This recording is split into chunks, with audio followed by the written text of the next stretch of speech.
errar outra vez. Não quero deter-me no caminho que só mal me fez. Prefiro tua casa, onde eu me assento contigo, distante da roda que se assentam os meus inimigos.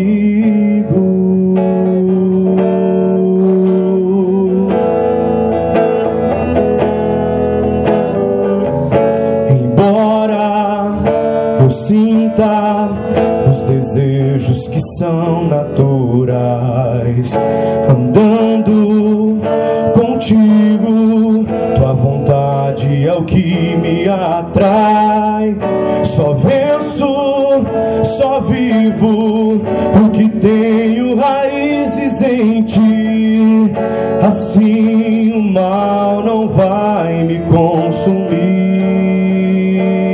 Meu endereço é as margens do teu rio, ó Senhor.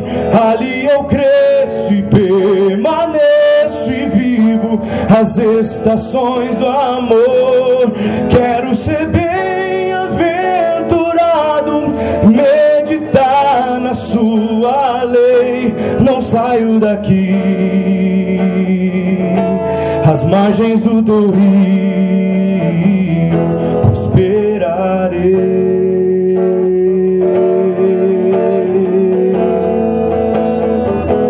Essa canção, quando eu escutei ela, eu logo me apaixonei por essa canção.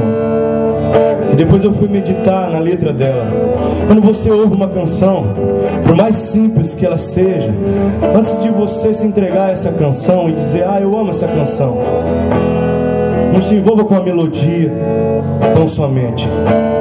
Não se envolva com o ritmo, com os instrumentos, mas medite na letra dela.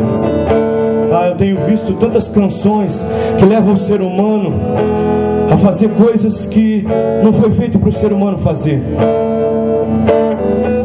Canções que fazem apologia à droga, à prostituição. Tantas canções que faz com que nós se distanciamos da natureza verdadeira do homem. E então comecei a meditar na letra dessa canção.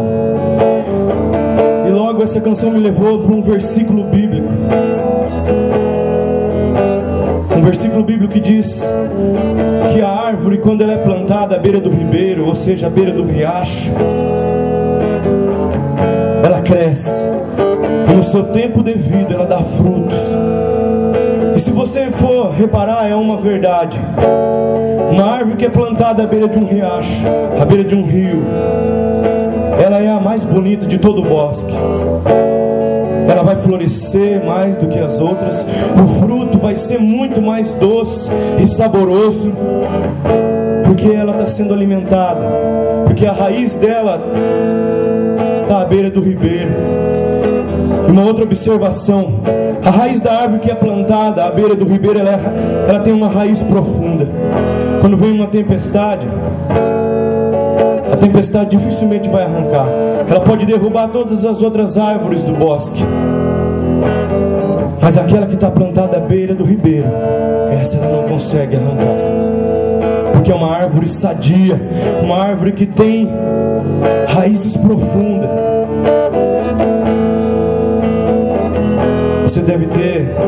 Você deve criar raízes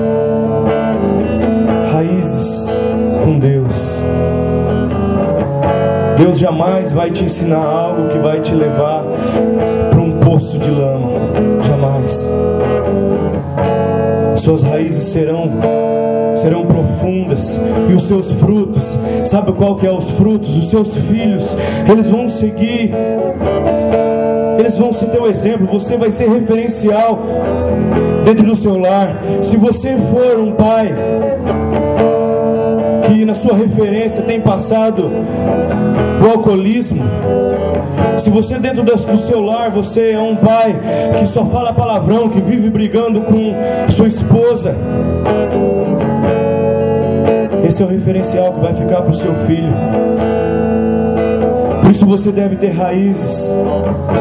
Raízes na palavra de Deus, na Bíblia. Eu não sei, eu não quero falar de religião aqui. Se há uma coisa que eu tenho nojo é de religião. Eu sou firmado na palavra de Deus. As minhas raízes estão firmadas na palavra de Deus, que é um rio sem medidas. Sem medidas. Hoje vocês estão me vendo aqui, mas quem sabe antes, se vocês quisessem me ver, me achariam, sei lá, num boteco, numa casa de jogo, sei lá, numa casa noturna. Mas hoje eu estou aqui falando de um remédio que me livrou do vício, do alcoolismo, do jogo, da prostituição. E é por isso que nós estamos aqui. E é por isso que essa canção chamou a atenção. E uma das partes que mais me chamou a atenção foi essa daqui, ó.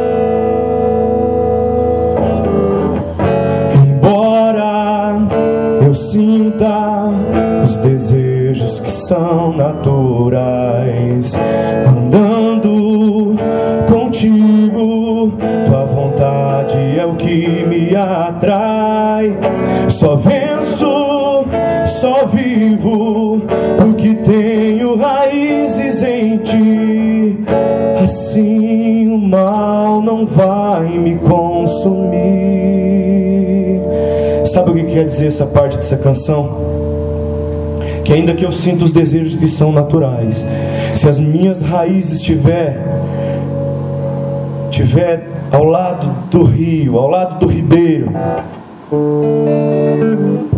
que é Deus, ainda assim, que os meus desejos sejam os desejos da carne, que me levam só para o erro, se eu tiver raízes ao lado do ribeiro, eu vou saber resistir na hora. Mas você tem que ter raízes ao lado do ribeiro. E aí sabe o que você vai dizer? Você vai dizer assim, ó, quando o mal, quando a tentação, quando a droga, quando a prostituição bater a porta do seu coração, você vai dizer assim: meu endereço é as margens do teu rio, ó Senhor. Ali eu cresço e permaneço e vivo as estações do amor. Quero ser bem-aventurado e meditar na sua lei. Não saio daqui, as margens do teu rio prosperarei. Sua vida vai prosperar. Sabe aquela guerra que tinha dentro do seu lar? Vai acabar, sua vida vai prosperar. Não porque você se tornou um santarrão, não porque você se tornou um crente, mas porque você passou a obedecer aquilo que é a verdade, que te impede de você cair na prostituição, que te impede de você cair na bebida, que te impede de você cair, seja qual for o desvio de conduta que você tem no seu caráter. É isso que vai fazer a diferença. Faça a diferença na sua vida, na sua casa. E os teus filhos serão frutos de uma árvore que vai estar plantada à beira do ribeiro. Uma árvore que não é alimentada, ela é uma árvore seca, ela não dá fruto. O que tem sido o seu alimento? O que tem matado a sua sede? É a água à beira do ribeiro? Ou é a água de um rio sujo, de águas sujas? Eu não conheço a tua vida, eu não conheço, não sei quem é você. Eu só sei de uma coisa, que o Senhor que me colocou aqui nessa tarde, Ele é responsável por tudo que eu estou dizendo aqui. Então se você não está gostando do que está sendo dito aqui, não aponte o dedo para mim, mas aponte para aquele que te criou, aquele que te formou e que hoje quer te dar um caráter novo. Um caráter novo. Nunca se ache bom demais e justo demais. Nunca. Essa era a canção que eu queria deixar para vocês. e as minhas palavras para que possa acrescentar na sua vida de alguma forma. Obrigado.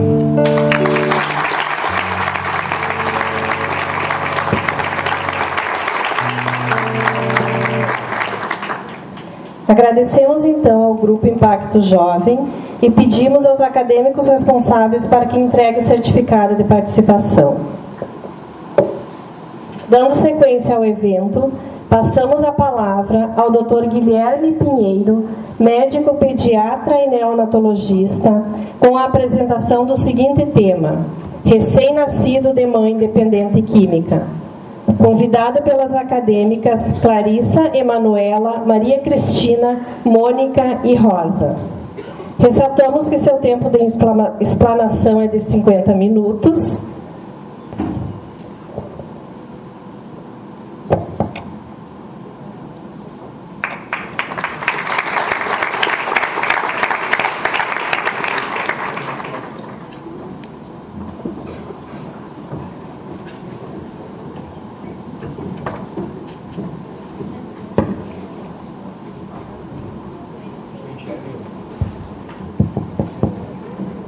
Então, boa tarde a todos. É um prazer estar aqui com vocês hoje de tarde. Primeiramente, queria agradecer o convite das gurias. Né?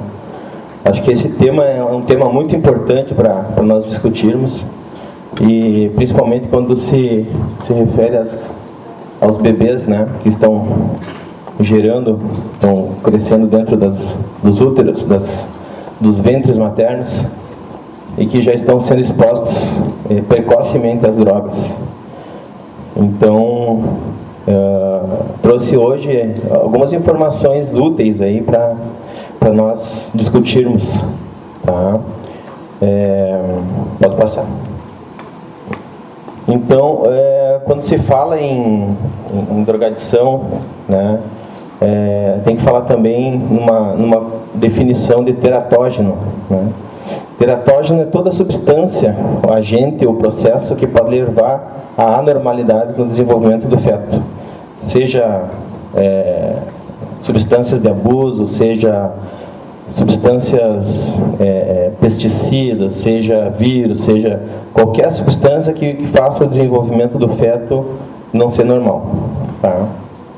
Então, quando a gente fala do pré-natal para aquela mãe grávida, não usar certos tipos de medicação, para não usar certo tipo de droga, não fumar, não usar álcool, prevendo, né, a teratogenicidade da substância. Tá? Então, o teratógeno vai influenciar no sistema nervoso central. Né? E vai depender muito da fase em que o recém-nascido, não, que o feto vai estar. Se é no final, no início, no meio da gestação. Pode passar. Quais substâncias podem ser teratogênicas? Né? São as drogas de abuso, lícitas ou ilícitas, tá? Medicamentos, pesticidas, poluentes, algumas vitaminas podem ter efeito no sistema, em todos os sistemas do feto. Tá? E como é que essas drogas podem alterar o desenvolvimento do sistema nervoso central? Podem alterar o crescimento, né, a migração dos neurônios, as conexões cerebrais, depósito de mielina, desenvolvimento pós-natal do cérebro, algumas drogas. Então aqui a gente marca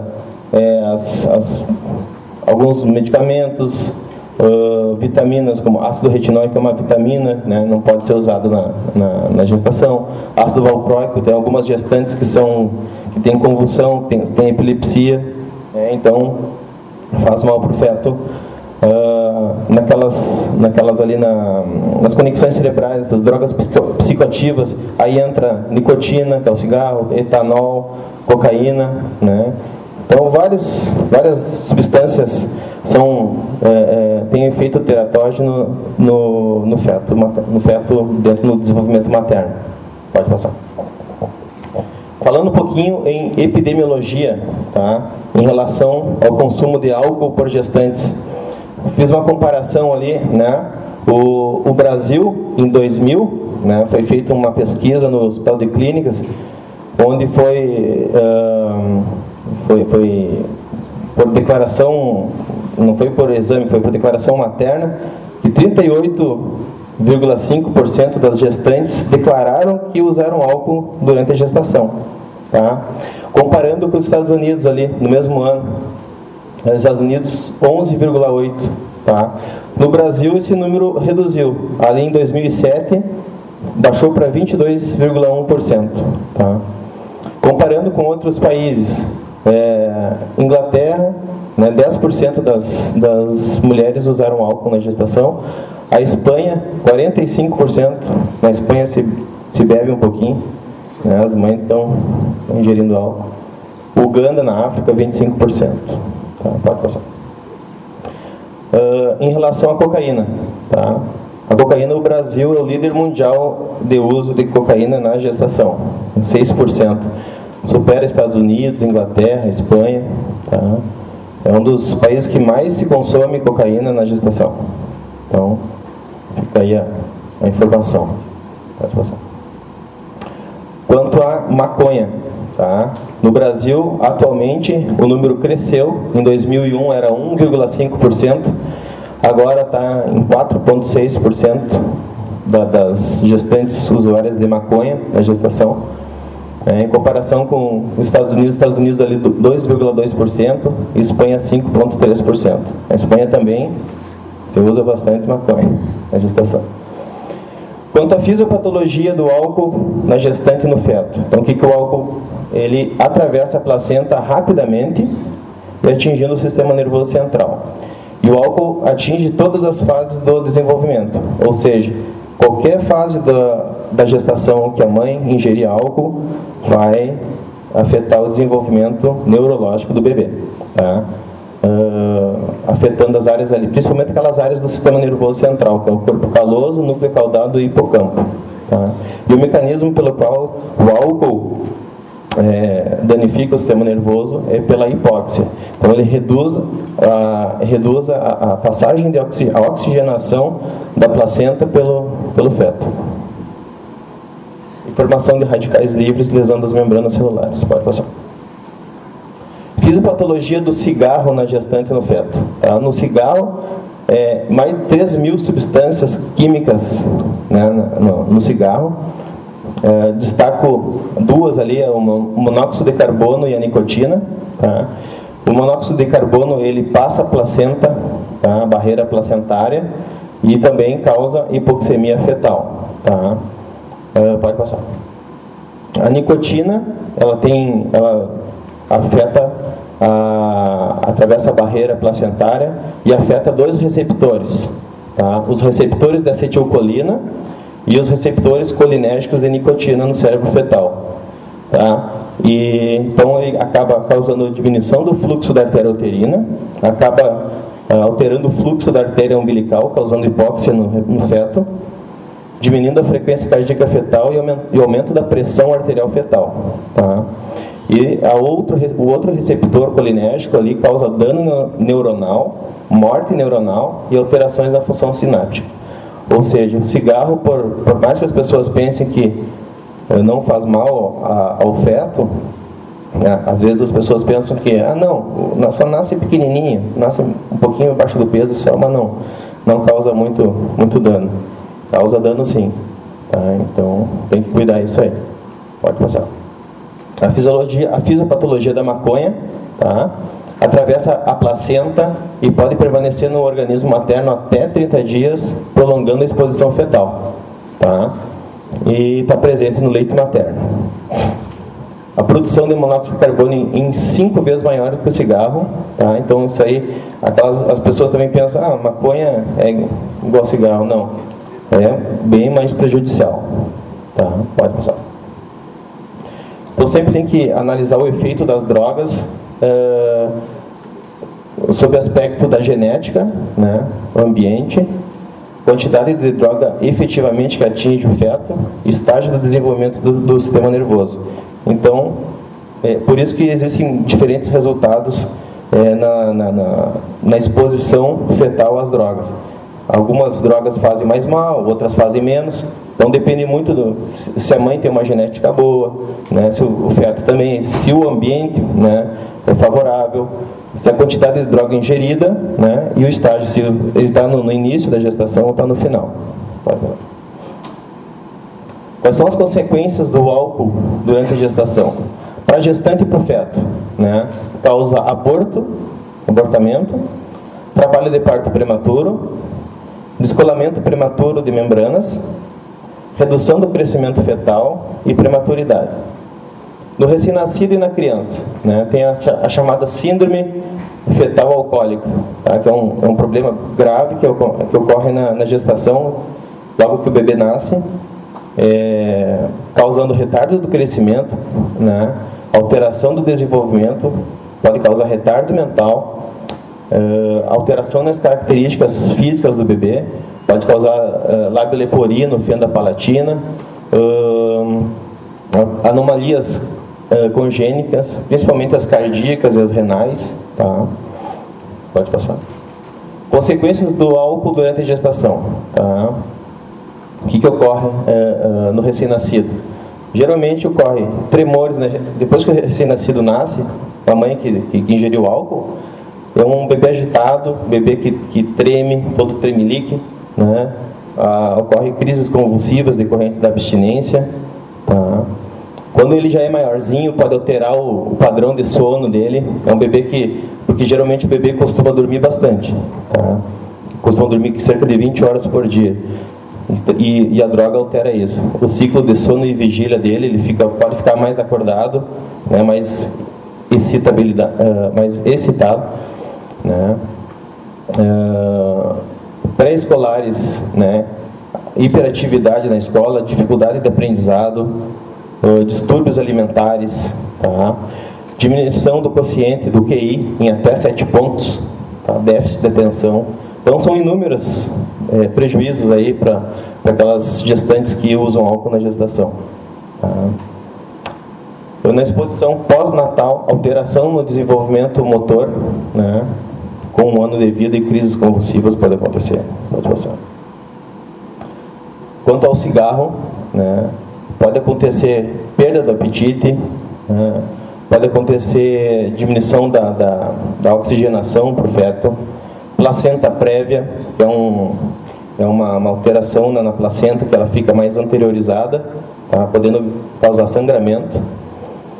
Trabalho de parto prematuro, descolamento, RUPREME, que é a ruptura prematura das membranas, redução do crescimento e prematuridade. Né? No recém-nascido e na criança, menor peso ao nascer, aumento da mortalidade, síndrome da morte súbita do lactente, tá? Asma, distúrbios da linguagem, redução do QI, déficit de atenção e hiperatividade.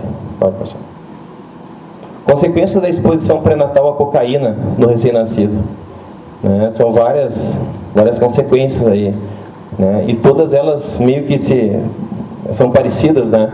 Em quase todas as drogas a gente tem a mesma lista de problemas aí, de consequências. Prematuridade, redução de peso, baixo índice de Apgar, aquela nota que o bebê recebe quando nasce, né? Asfixia perinatal, né? Hemorragia craniana, convulsões, hipertensão, arritmias, apneia, taquipneia transitória, entre outras várias. Pode passar. O neurocomportamento do recém-nascido exposto à cocaína. Tá? O recém-nascido vai ter tremores, né? Vai ser hipertônico, hipertonia, ele vai ter rigidez muscular, alteração na qualidade dos movimentos, os movimentos dele são descoordenados, tá? Vai ter alteramento neurocomportamental, como sinais de estresse, regulação autonômica, excitabilidade, tá? Os reflexos anormais, todo bebê nasce com reflexos, né? Reflexo de Moura, reflexo palmar, plantar, reflexo da sucção. Todos esses reflexos vão estar alterados, para mais ou para menos, num bebê exposto à cocaína. Padrão de sono, né? Abstinência, tá? Todos esses aí são a cocaína. Na avaliação, né? Uma mãe que chega um pré-natal incompleto, né? ou com início tardio, o pré-natal lá, né? tardiamente, lá com 30 e poucas semanas, ou não faz pré-natal, tem que desconfiar, tá? Se essa mãe não está usando drogas. Investigar também se ela não teve perdas anteriores de outros filhos que ela perdeu, tá? Se a mãe chega na maternidade, lá no centro obstétrico, com doença hipertensiva, está com a pressão lá em cima, né? Tem que desconfiar também de uso de drogas. AVC, infarto do miocárdio, crescimento intrauterino retardado, ou seja, aquele bebê que não cresce dentro do útero, tá? Ele cresce muito devagar, não ganha peso, também tem que suspeitar. Trabalho de parto prematuro e ruptura de membranas, tá? Tem que sempre desconfiar de abuso. Fatores de risco, aí quando a gente não tem a história da mãe, né? Quando o bebê nasce prematuro, né? Quando nasce PIG, pequeno para a idade gestacional, né? Ou RCIU, restrição do crescimento intrauterino, sem outra causa definida, né? Tem que suspeitar também de uso de drogas. Hemorragia intracraniana ali, tá? Crise convulsiva sem causa definida, apneia sem etiologia, apneia sem ser prematuro, tá? Malformações congênitas também. Então, todos esses fatores de risco aí tem que levar em conta quando a gente não tem uma história bem definida da mãe, né? Quando a gente não sabe se ela tem certeza se usa droga ou não, dá para suspeitar pelo feto, se ele apresenta alguma dessas características. Alterações neurocomportamentais também, tá? Como tremores sem a glicose estar alterada, né? Com a glicose normal. Letargia, o bebê hipoativo, o bebê que não se mexe muito, o bebê que não chora, tá? Ou um choro muito estridente, um choro agudo. Alteração no sono, que eu já tinha falado antes. Alteração na sucção, o bebê não suga direito. É um bebê que não consegue pegar bem no peito, tá? Irritabilidade, tá? Congestão nasal, espirros, bocejos, soluços frequentes, tá? Esses sinais aí são mais difíceis de diferenciar, porque são comuns também, né? Perda de peso, o bebê perde até 10% do peso no início, né? Nos primeiros dias. Então, mas o bebê que perde muito peso tem que desconfiar também. Pode passar. Como é que a gente avalia daí um bebê com ou uma mãe, uma puérpera, para saber se ela usou droga ou não usou?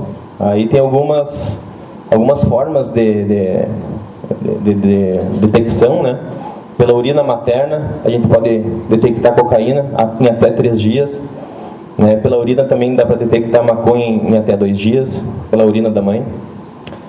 A urina do recém-nascido, a gente pode detectar cocaína, maconha também. O mecônio, né? O mecônio está sendo muito usado em estudos nos últimos anos, né? Para detectar, porque ele é um bom método para detectar cocaína, crack. Ultimamente tem se usado muito o mecônio para estudo, né? E para detecção do crack, que vem sendo muito utilizado ultimamente. Pelo cabelo também, mas é mais difícil, alto custo, né? Dosa somente de cocaína, pela saliva e pelo cordão umbilical, tá? Mas isso é mais para o futuro. Como é que se avalia assim um caso desse? Tem que ter avaliação social e legal, né? Primeiramente, a gente tem que ter redes de apoio e gerenciamento dos casos e ter a avaliação também do conselho tutelar, do juiz, do promotor, tá? Para ficar bem acompanhado esse caso. Tem que fazer uma avaliação psiquiátrica materna, porque muitas vezes essas mães têm algum distúrbio psiquiátrico junto com a dependência, tá? Muitas vezes elas têm alguma depressão, uma depressão pós-parto, tem uma esquizofrenia, tem alguma condição psiquiátrica concomitante com a dependência química. Tem que fazer uma avaliação psicológica também, tá? Seria útil fazer para avaliar o QI, porque muitas mães têm retardo mental e nem sempre a mãe com retardo mental a gente vai tirar o bebê dela, Tem mãe com retardo mental leve que não tem problema ela levar o bebê para casa, né? Se ela tem uma rede de apoio, né, adequada, ela pode levar o bebê para casa. Avaliação do neurocomportamento do recém-nascido, né? Então, aquelas características que eu já tinha falado antes, a nutrição materna e neonatal, né, a questão do aleitamento materno. Tá? Depois eu vou falar também os casos em que a gente deve tirar ou não a amamentação do recém-nascido ou não, né? Avaliação cardiológica ou neurológica, né? Para avaliação principalmente daqueles casos em que a droga pode afetar o sistema cardiológico e renal, né? Porque muitas malformações congênitas estão associadas ao uso de drogas, principalmente as doenças cardíacas e renais tem que fazer uma avaliação mais intensa, mais completa nessa área, tá? Com ecocardiograma, com um eletro. Como é que é o manejo da mãe, né? Como é que nós vamos manejar a mãe e o recém-nascido exposto, né? Em todas as situações tem que ter educação dos pais, tá? Um plano de desenvolvimento individualizado, tá? Ele tem que avaliar o caso a caso. Ele não pode ter uma regrinha e usar para todo mundo a mesma regra, tá? Porque cada um tem seus pormenores. Atendimento fonoaudiológico, focado na sucção e deglutição. Atendimento fisioterápico. Intervenção precoce, tá, com psicopedagoga. Tratamento psiquiátrico materno. Tá, acompanhamento com serviço social, tá, para aumentar as redes de apoio desse bebê e da família. O que mais? Estimulação do vínculo mãe-bebê, mesmo que esse venha a ser temporário, porque há benefícios comprovados, né? Sempre com supervisão da família ou de alguma de redes de apoio, tá? O manejo da mãe e do recém-exposto continuando. Se mãe tiver condições, né? E o que é a mãe ter condições? É a mãe vinculada ao tratamento para dependência química, tá? É uma mãe que já iniciou o tratamento para dependência. Essa mãe tem condição de levar o bebê para casa, tá? Não precisa tirar o bebê dela, né? Então, aquela mãe pode ser avaliada em alojamento conjunto, né? E pode ser liberado a amamentação para ela, para essa mãe. Se o tratamento for ausente ou não comprovado, né? Se essa mãe, a gente tem dúvida se ela está fazendo uso de droga ou não, ou se tem dúvida se ela diz que parou algum tempo, né? Muitas vezes elas mentem também, né? Elas dizem que pararam, mas não é o que acontece. Ou, né, ausência de familiar que é responsável por essa mãe, ausência de patologia psiquiátrica grave, né? Se ela tem uma depressão junto, se ela tem esquizofrenia, se ela tem alguma condição psiquiátrica, a gente tem que avaliar mais de perto essa mãe, porque ela pode ser um perigo para o recém-nascido, tá? Daí a gente tem que observar o bebê, tendo essas condições ali, a gente deve observar o bebê nas primeiras 72 horas, de preferência na UTI neonatal, né? Justamente para observar se esse bebê vai, nas próximas horas, evoluir com uma crise de abstinência, né? Ou com sintomas de crise convulsiva, entre outros. Tá? Quanto à amamentação, é muito polêmico ainda, não se tem um consenso ainda se tira ou não a amamentação, depende muito daquilo que eu tinha falado antes, depende do ambiente, depende da genética, depende da quantidade ingerida, tá? Então, a alimentação é muito complicado isso aí. Às vezes a gente mantém a amamentação porque o benefício de amamentar é melhor do que a droga que a mãe está usando, tá? Não é uma droga muito pesada, né? Então, não há contraindicação para cigarro, álcool em doses pequenas, e sim há contraindicação do uso de maconha, cocaína, derivados, né, entre outros, se a mãe está amamentando esse bebê, né? E o tempo A gente não define quanto tempo ele vai ficar sem amamentação, não tem esse, assim, um prazo, assim, quanto tempo a mãe vai voltar a amamentar, ou, né? Não, isso aí ainda não, a ciência não explica isso aí ainda, tá? Então, definição de responsável legal e cuidador, tem que definir uma pessoa específica que vai acompanhar essa mãe, que vai ser responsável por acompanhar, né, a família, né? E o treinamento de cuidador antes da alta. Tem que já explicar tudo para aquela pessoa que vai ficar responsável pela família, ou seja, a pessoa do abrigo lá, que vai cuidar do bebê no abrigo, tem que receber o treinamento antes, né? Ou no mínimo ser orientado pelo pediatra como que vai ser o pós-alta, né, da maternidade. Então, depois, principalmente, tem que já sair com uma consulta agendada, né? Não dá para deixar isso aí a cargo da mãe. Já tem que deixar a consulta já pré-agendada, porque elas não vão voltar, não vai ter uma adesão ao acompanhamento pediátrico. Então, tem que levar pela mão ela. Vinculação com o sistema de proteção à criança, então tem que ser consignado. A alta tem que ser consignada à avaliação do Conselho Tutelar. Não pode dar alta sem, primeiramente, fazer o contato com a conselheira tutelar e ir lá avaliar o caso. Tá? Ou o juiz. Tem que ter uma equipe capacitada, né, para exercer os cuidados, aquilo que eu já tinha falado antes, né? Tem que ter um acompanhamento pediátrico, tem que ter um acompanhamento fonoaudiológico, né? Porque muitos desses bebês não vão mamar direito, não vão sugar, não vão ter sucção adequada, então eles podem desnutrir, podem desidratar. Então é importante ter uma avaliação fonoaudiológica para esse bebê. É um acompanhamento do desenvolvimento neuropsicomotor, isso se faz com o neurologista. Tá? Intervenção psiquiátrica pai e bebê, tá? Os pais têm que estar em acompanhamento psiquiátrico, tá? Tratamento psiquiátrico materno e paterno. Acompanhamento do serviço social também é importante, para ver se essa família está tendo condições de criar. Muitas vezes a família é muito pobre, não é por falta de carinho, de amor, mas não tem as mínimas condições de criar um filho. Tá? Quanto à amamentação, cafeína, ou seja, a cafeína, né, o café é compatível, seguro, não tem nenhum estudo humano, então o café não tem muito o que... Na gestação, ultimamente não está sendo indicado usar cafeína nas últimas semanas de gestação por prejuízo cardíaco, né? Isso aí já está sendo estudado ultimamente.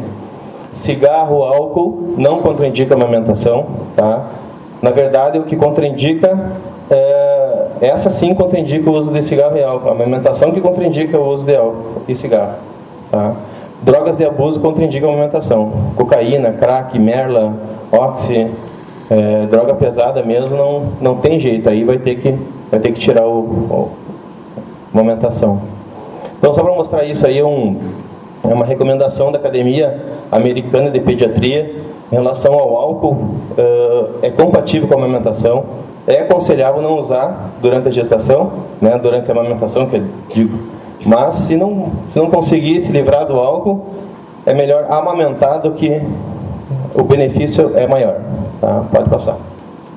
Quanto ao cigarro, é a mesma coisa. Não se deve fumar durante a amamentação, quando o neném está sendo amamentado. Mas, não conseguindo largar o vício, o benefício de amamentar é maior que o de usar o cigarro. Então, a Academia Americana encoraja a cessação do fumo durante a amamentação, mas se não tiver jeito, né, tem que amamentar o bebê, é muito importante. Pode passar. Cocaína, a Academia Americana de Pediatria contraindica o uso da cocaína durante a amamentação, tá? É uma droga totalmente contraindicada, e seus derivados, o crack, né, os outros tipos de droga estimulantes. Pode passar. A maconha, a academia classifica como uma droga que não deve ser utilizada, né? Mas também não há uma contraindicação absoluta, né? O benefício da amamentação também supera. Pode passar. Então, aí os fatores que estão envolvidos aí com a drogadição no pré-natal, a exposição pré-natal de drogas na gestação. Então, é uma mãe que tem dificuldades econômicas, é uma mãe que tem doenças psiquiátricas associadas, é uma mãe que tem infecções também, principalmente doenças congênitas como sífilis, toxoplasmose, outras doenças sexualmente transmissíveis, trauma, uso múltiplos de drogas. Quem usa uma droga não usa só aquela, usa outras também. Tá? Violência doméstica, muitas mães apanham do marido. Tá? Dificuldades, né, dos pais, exposição pré-natal a drogas, então está relacionada a todas essas outras. Então é um bebê vulnerável, né? É um bebê que está suscetível. Dúvidas?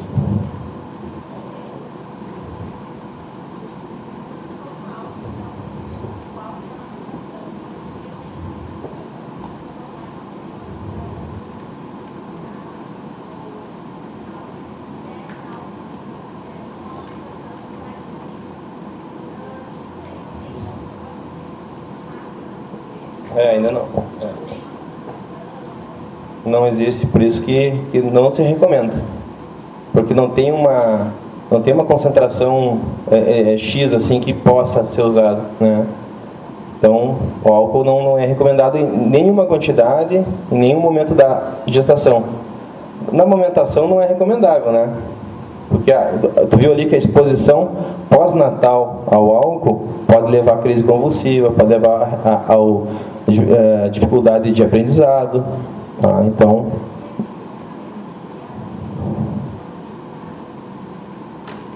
o equilíbrio?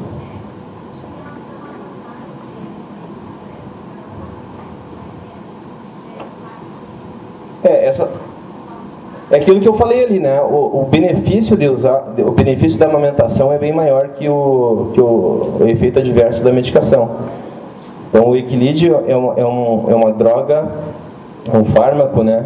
Que é usado para aumentar a produção de leite, né? Nas puérperas, naquelas mães que já ganharam o bebê. Ele é um antidepressivo, mas o benefício da amamentação nesse caso daí supera o efeito adverso que a mãe possivelmente tenha ou que o feto vai ter, né? Então a amamentação é bem mais importante do que o efeito dessa.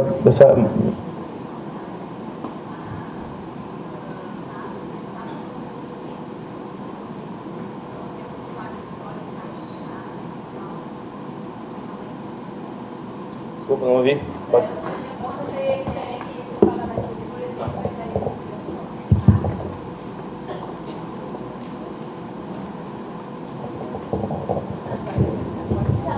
Por exemplo, que ingere, que toma equilíbrio, né? Tem que tomar. Dá para notar uma diferença? Não sei se tu já viu algum estudo, eu também não procurei. Se uma criança de uma mãe que ingere equilíbrio tende a ser mais sonolenta, mais quieta do que uma criança, uma mãe que não tem, isso não interfere muito, claro. O efeito adverso, a concentração da medicação que passa pelo leite é uma fração só. Então tem algumas medicações que são contraindicadas, e são pouquíssimas que são contraindicadas durante a amamentação, né? Então essas medicações que têm o poder de passar mais pelo leite, a gente orienta a mãe não usar. Agora, essas medicações aí passam muito pouquinho para o leite, então é muito raro eu ver um efeito adverso no bebê. É mais fácil a gente observar na mãe. Alguma alergia.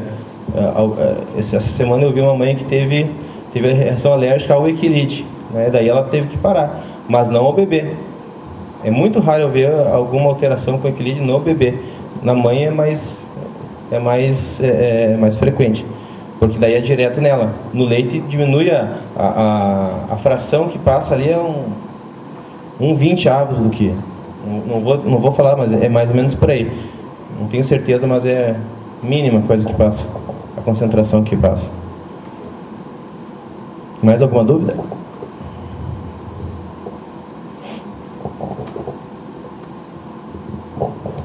Você sabe dizer se existe algum estudo que relacione o percentual de demanda de bebês que necessitem de leito de UTI neonatal por causas direta ou indiretamente relacionados ao uso de drogas?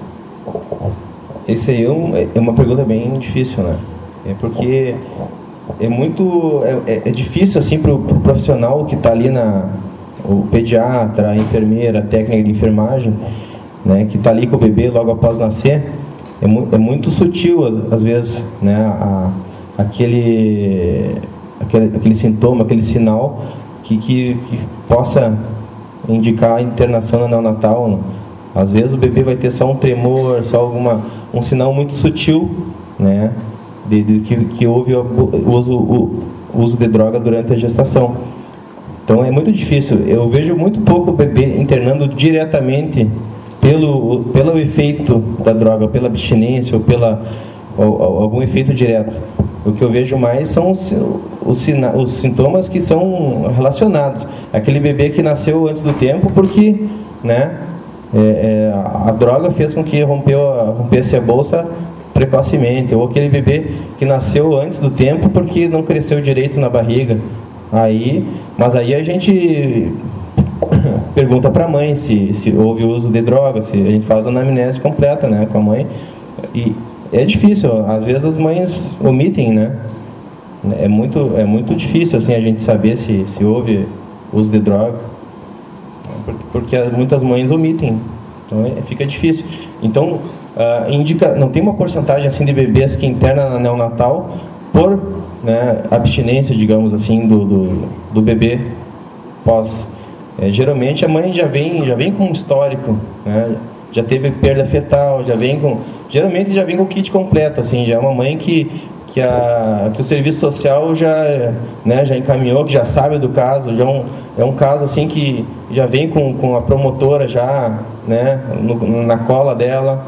Então, nesses casos assim fica fácil, né, a gente ver. Mas quando a mãe omite que é usuária, é muito difícil a gente saber. Só se o sintoma for muito evidente, assim, se for uma crise convulsiva, né, daí fica mais fácil de ver. Agora, os sintomas são muito sutis, assim, no início, porque geralmente eles nascem bem depois que pioram, né? Depois que a crise de abstinência daí pega o bebê. Ele nasce bem, depois que ele digamos assim, ele piora, e aí depois melhora aos poucos para recuperar da abstinência. Mais alguma dúvida? Na verdade, não é uma pergunta, é mais uma opinião como futura psicóloga. Que tu tinha falado assim a questão da mãe ter um possível retardo mental, né, ter um QI baixo. Na verdade, esse conceito de QI, como psicólogos, a gente acaba não usando mais, porque a gente acredita que a cognição não pode ser medida, né, em números. Por um exame. Né? Mas, claro, tem testes psicológicos que vão medir a atenção, que vão ver fatores da personalidade, claro que... Né, não... Mas, assim, como futura psicóloga, eu não acredito que uma mãe com um suposto QI baixo, se for avaliado assim, né, se for falado assim, ou uma cognição, um nível cognitivo mais baixo, ou menos estudo, seja incapaz de cuidar de uma criança, porque o contrário também acontece. Às vezes pessoas com muito estudo não são capazes de criar uma criança. Mas eu também concordo contigo quando tu fala, né, nas mães psicóticas, né, esquizofrênicas, enfim. Isso eu acredito que realmente possa ter uma grande dificuldade de criar uma criança, mas a questão do QI já é um conceito que não seria mais usado, né? Eu quis ressaltar aquilo que estava escrito ali. Eu quis ressaltar que a mãe que tem QI baixo, não que tem QI baixo, mas que tem um retardo mental leve, né, tem condições, porque ela vai ter muito carinho, ela vai ter o amor materno, mas não que ela não tenha condições. Sim. Aquela que vai ter retardo mental grave, daí não adianta, aí eu tenho que ter um responsável que cuide, né? Mais alguém? Uma colocação?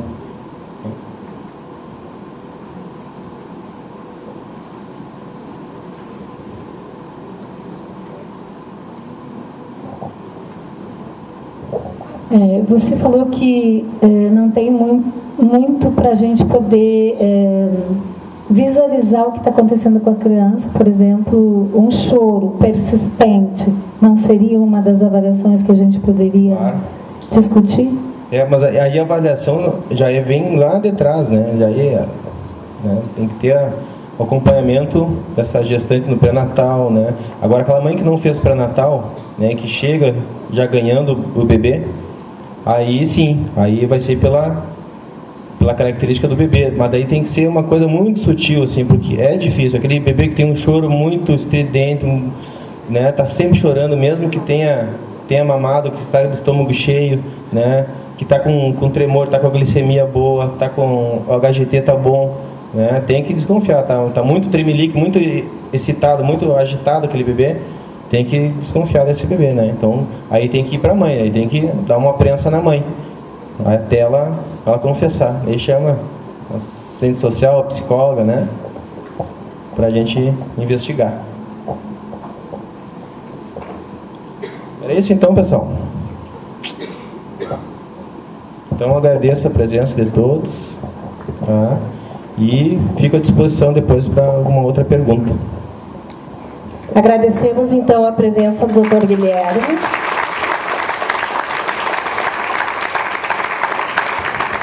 E convidamos o grupo para a entrega do certificado e do mimo ao palestrante.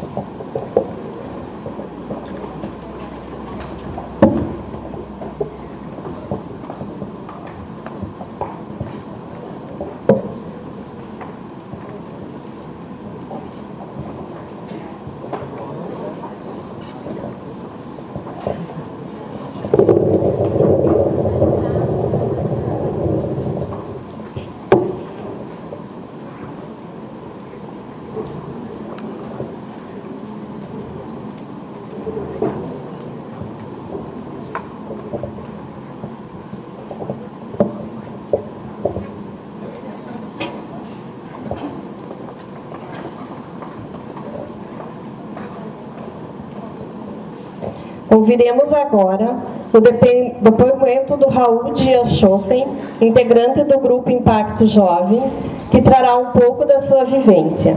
Convidado pelas acadêmicas Ana Paula, Cristiane, Gláucia e Maria Elisa. Ressaltamos que seu tempo de explanação é de 25 minutos.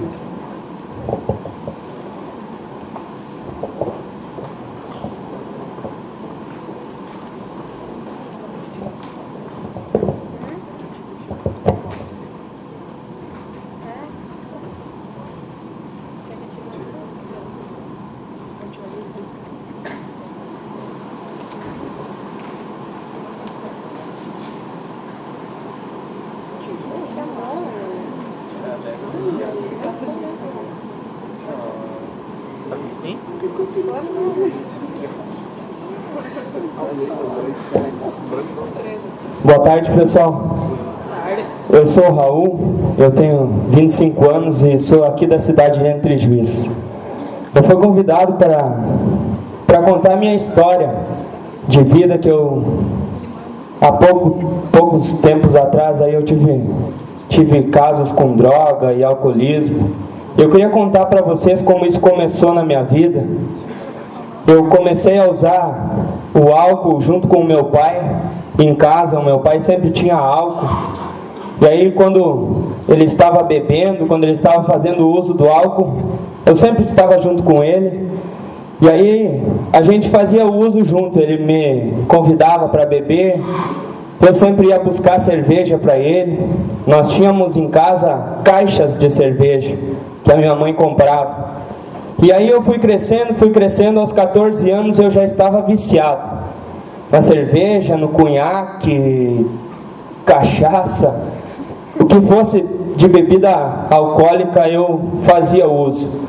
E aquilo ali começou a me trazer sérios problemas para a minha vida, que aonde eu ia eu sempre brigava, eu tinha muitas inimizades, na escola eu já não conseguia mais ter um aprendizado, eu não me dava mais bem com os meus pais. Aí o meu pai não queria que eu fizesse aquilo, mas de certa forma ele sempre estava me dando aquele exemplo, mas não até por por ele estar errado, de repente ele nem sabia o que ele estava plantando na minha vida.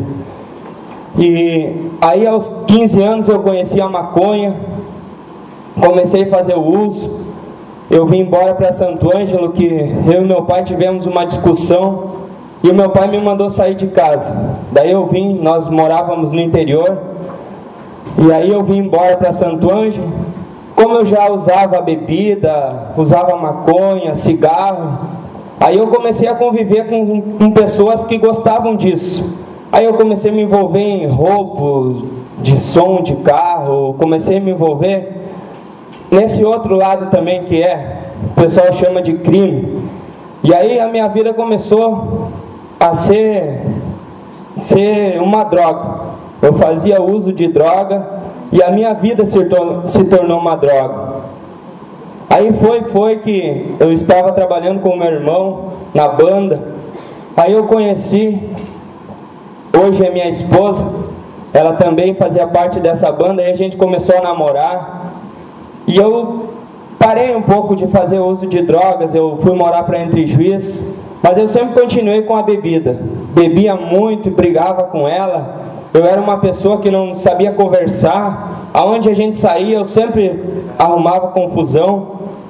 E aí eu comecei a trabalhando na banda nos finais de semana. Eu comecei a trabalhar com películas de carro, colocar som, alarme. E aí eu procurei fazer um curso para me especializar nesse trabalho, que foi até em Santo Ângelo, aqui no Senai, que foi aonde eu conheci pessoas de novo que faziam uso de cocaína, e eu comecei a usar novamente. E ali a minha vida descambou, comecei a usar todos os dias. Eu saía de casa e não aparecia, minha esposa começava a me ligar chorando. Aí eu já comecei a roubar de dentro de casa as coisas, dinheiro. E a minha esposa passou muitas coisas comigo, como eu também, porque o dependente também sofre. Não vá pensar que a pessoa usa, de uma certa forma no começo é agradável. A droga, ela te traz um certo prazer. Mas quando tu se torna dependente dela, ela já não te dá mais prazer. Tanto que eu usava chorando, eu já não queria mais usar. Tinha certos momentos que eu estava com uma lucidez e eu começava a lembrar dos sonhos que eu tinha. Eu começava a lembrar dos planos que nós tínhamos, eu e minha esposa, com a minha família.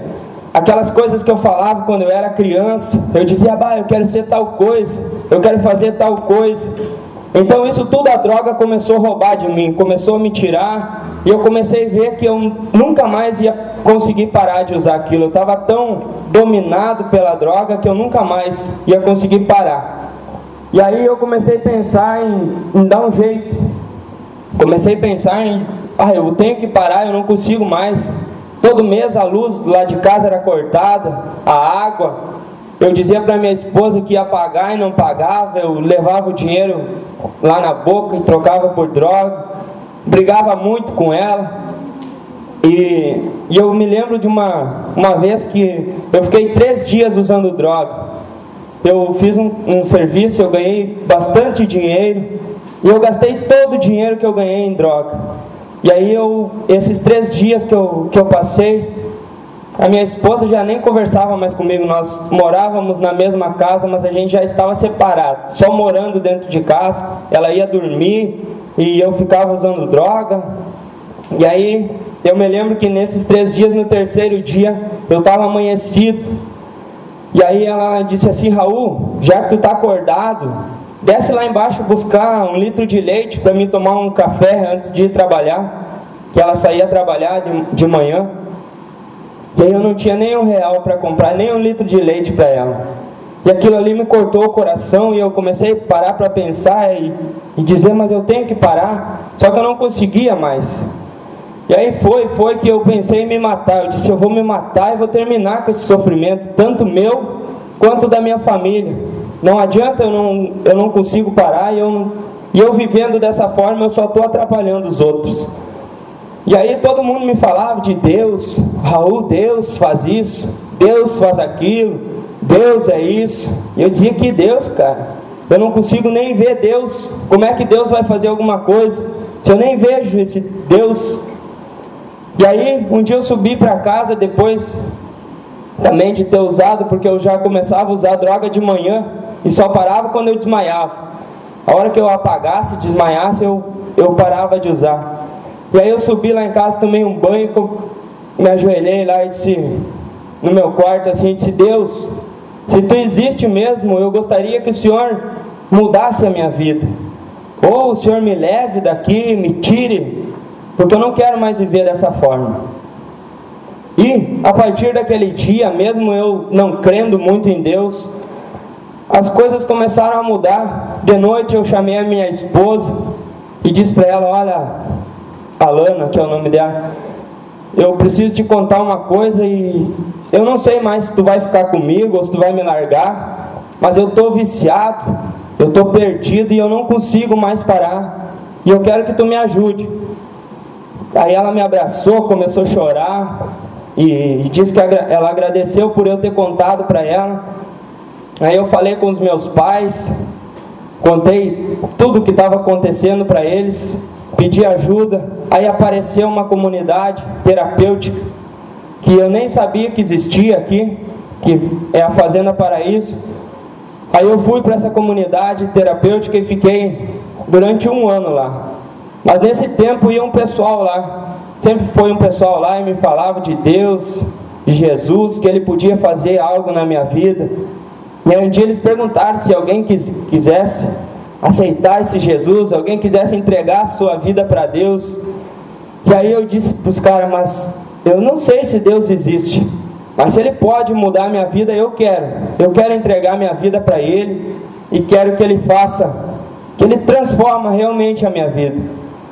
E aí as coisas começaram a se transformar. Nosso casamento, eu só ia sair da fazenda para fazer uma visita para minha esposa e nós íamos nos separar. E aí eu comecei a dizer: Deus, eu quero ser um esposo para minha esposa, um marido que vai valorizar, que vai ser fiel, que vai estar no lado dela nos momentos que ela precisar.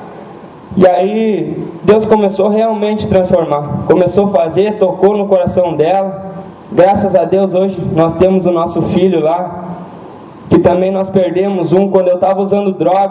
Ela ficou grávida e eu passava a mão na barriga dela e dizia: por ti, meu filho, por ti o pai vai parar de usar. E eu não consegui parar, e ela perdeu o bebê e eu quase enlouqueci, quase morri usando droga. Mas graças a Deus hoje a nossa família foi toda restaurada. O meu pai não tem mais bebida em casa, pelo menos eu nunca mais vi. A gente não força, eu nunca falei para ele: ó pai, tu não pode fazer isso, tu não deve. Mas eu nunca mais vi meu pai, porque todos os dias eu passava e via ele bebendo. E ele sempre me diz: ó filho, esse exemplo o pai não quer mais dar. E graças a Deus, hoje eu saí de lá e entrei para esse grupo Impacto Jovem, também foi o pessoal que me acolheu e me apoiou bastante aqui fora. Eu agradeço a todos eles e agradeço também pela oportunidade de poder estar falando aqui, para que você não precise estar fazendo isso, que é muito doloroso. É muito doloroso você chegar na frente de pessoas e dizer assim: ó, eu errei, eu fui um drogado, eu fiz isso, eu usei droga, eu roubei. Isso não é fácil. Então, para que você não precise estar fazendo isso, eu digo para você: se você já teve um envolvimento, pare enquanto é cedo, que a droga no começo é bom e traz sensações momentâneas de alegria, mas na verdade é tudo falso, é tudo ilusório, e você pode crer nisso. Veja se você conhece um drogado que se deu bem na vida, veja se você conhece alguém que usa a droga, que está bem, que é uma pessoa querida, que todo mundo goste. Eu gostaria também de convidar agora a irmã Ana. Ela vai contar um testemunho também, que ela teve envolvimento. Aí vou deixar para ela. Então a minha história é essa, e eu agradeço pela oportunidade de vocês aí.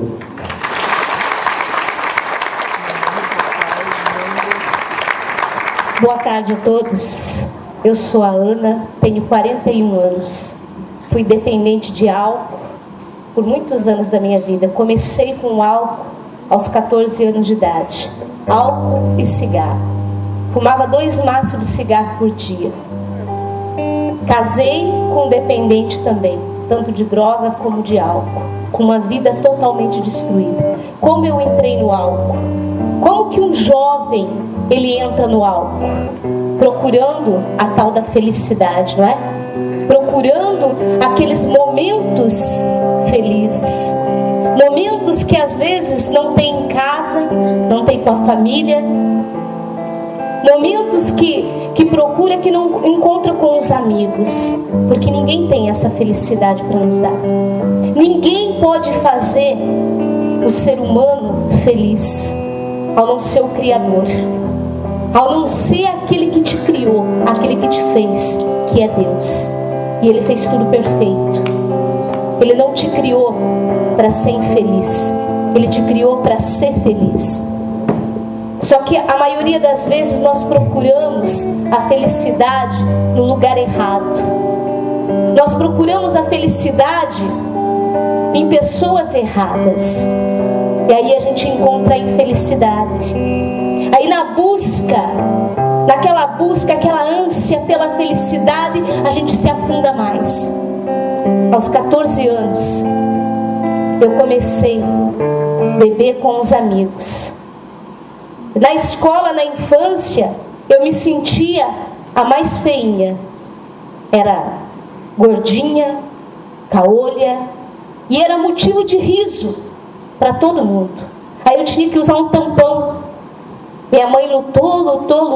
Ali minha mãe lutou para que eu usasse aquele tampão. Eu não usava, porque eu chegava na escola, sabe como que me chamavam? Não sei se tem bastante gente do meu tempo aqui, poucas, né? Mas lembra do Capitão Gancho, do sítio do Pica-Pau Amarelo? Era o meu apelido no colégio. Isso, eu ria, mas isso me machucava. Quando eu peguei os meus 13, 14 anos, adolescência, era o motivo de riso. Saía com as amigas toda arrumadinha, bonitinha, e eu me sentia feinha. Passava, a cidade onde eu morava, a juventude ia tudo para uma avenida. Aí lá ficavam passeando. Às vezes eu me arrumava, me sentia até bonita. Mas quando eu passava assim, alguém olhava e dizia caolha. Por isso eu estou dizendo hoje para você tomar cuidado com a brincadeira. Você às vezes fala para o teu amigo brincando, mas você não sabe o tamanho da ferida que você vai causar na vida de alguém. Isso vai levar essa pessoa a um desvio. Isso vai levar essa pessoa a um sofrimento. Hoje ela ri com você, porque ela fica envergonhada dela mesma. Então ela ri. Aí eu encontrei amigos que me aceitavam como eu era. E para mim ser popular, para mim ser conhecida, eles bebiam. Então eles me ofereciam bebida. Eu me lembro o primeiro dia que eu pus um cigarro na boca. Eu nem sabia fumar, me afoguei com aquilo, odiei aquilo. Mas era legal entre os amigos, né? Era legal. Ali eu comecei. Aí descobri que o cigarro emagrecia.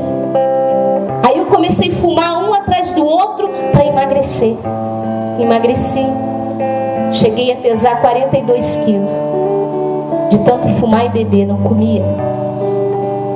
Aí quando eu saía com os amigos, a Ana era a mais legal, porque eu dava risada, eu brincava, eu fazia piada. Se tiravam um sarro de mim, eu tirava sarro junto. Me tornei popular entre os amigos. Só que um vazio dentro do coração, um vazio muito grande. Enquanto eu estava ali com os amigos bebendo, enquanto eu estava ali com eles fumando, era muito bom.